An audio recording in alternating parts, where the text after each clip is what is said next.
আসসালামু আলাইকুম, স্বাগতম সবাইকে এবিসি জব কেয়ারে। উজু পাডিকো West zone power distribution company limited. উজু পাডিকো, এই উজু পাডিকো বা WZPDCL, এইখানে অনেকগুলো পদের এসএসএ, তারপরে বিভিন্ন টিচার্স, ঠিক আছে, মানে ক্যাটাগরির তাদের নিয়োগ পরীক্ষা, মানে রিটেন পরীক্ষা হয়ে গেছে, এখন ভাইবার জন্য ডেট দিয়েছে আর কি। এই ভাইবা পরীক্ষার আসলে মূলত কীভাবে প্রস্তুতি নেবেন এ বিষয়ে অনেকেই জানতে চাচ্ছে। তো বেসিক কিছু বিষয় আপনাকে উজু পাটিকুর ভাইবা দিতে গেলে অবশ্যই জানতে হবে, মূলত সেগুলো নিয়ে আলোচনা করতে যাচ্ছি। প্রথমত হলো যে উজু পাটিকু সম্পর্কে আপনাকে A to Z জানতে হবে। wzpdcl.gov.bd এইখানে সার্চ করলে গুগলে গিয়ে দেখবেন যে এদের ওয়েবসাইটে, ওয়েব পোর্টালে ঢুকবেন, সেইখানে উজু পাটিকু সম্পর্কে তাদের মিশন, ভিশন, তারপরে তাদের যে গ্যালারিতে গেলে তাদের বিভিন্ন সাময়িকী, বাৎসরিক, এগুলো দেখে এর ভৌগোলিক এরিয়া কোন কোন জেলায় বা কতগুলো জেলা উপজেলাতে এরা বিদ্যুৎ সরবরাহ করে, এদের লস কত, ঠিক আছে, তারপরে এদের সাপ্লাই এরিয়া, কী ধরনের ট্রান্সফরমার ইউজ করে, ম্যাক্সিমাম ডিমান্ড কত, এই প্রতিষ্ঠানে এমডি কে, বর্তমান বিদ্যুৎ মন্ত্রী কে, প্রতিমন্ত্রী কে, সর্বাধিক তথ্য, বিদ্যুৎ সচিবকে, সর্বাধিক তথ্য আপনি এখানে পাবেন, 1 নাম্বার। 2 নাম্বার হলো যে আপনার যেহেতু এরা রাজশাহী, বরিশাল এবং খুলনা বিভাগে বিদ্যুৎ বিতরণ করে থাকে, সেই হিসাবে খুলনা এবং বরিশাল বিভাগে আপনার কিছু বিষয়াদি জানতে হবে। তার মধ্যে হলো বর্তমান মন্ত্রী পরিষদে যদি কোনো মন্ত্রী থাকে, ঠিক আছে, তারপরে হলো যে আপনার 24-এর আন্দোলনের সাথে যদি সম্পৃক্ততা কিছু থাকে, তারপরে খুলনা বরিশালে যদি বিখ্যাত কোনো কিছু থাকে, জেলা বা উপজেলা বা অন্য কিছু নাম, কবি, সাহিত্যিক, এদের সম্পর্কে একটু আপনাকে জানতে হবে। তারপরে আপনার এই যে এসএসএ বা যেই পদের আপনি পরীক্ষা বা ভাইবা দিবেন, সেই পদের কাজ সম্পর্কে আপনাকে জানতে হবে। এই কাজ সম্পর্কে ইউটিউবে সার্চ দিলেও আমাদের চ্যানেলে অনেক ভিডিও পাবেন, বা গুগলে সার্চ দিলেও আপনি অনেক আইডিয়া পাবেন, ঠিক আছে, যে আপনি এসএসএর কী ধরনের কাজ, তারপরে হলো যে আপনার শিক্ষকদের কী ধরনের কাজ, মানে কী ধরনের পড়াশোনা করাতে হয় ইত্যাদি, এইসব বিষয়গুলো জানতে হবে।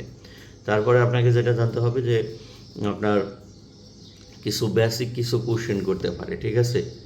তো যেমন আপনার এই প্রাথমিক জ্ঞান সম্পর্কিত, ধরেন যে হঠাৎ করে সাবস্টেশনে আগুন লেগে গেছে, বা কোনো ট্রান্সফরমার আগুন লেগে গেছে, বা লোডশেডিংয়ের শিডিউল আসছে, এগুলো কীভাবে কন্ট্রোল করবেন, বা সাবস্টেশন সম্পর্কে আপনাকে এসএসসিদের ভাইবা পরীক্ষার জন্য সাবস্টেশন সম্পর্কে A to Z জানতে হবে।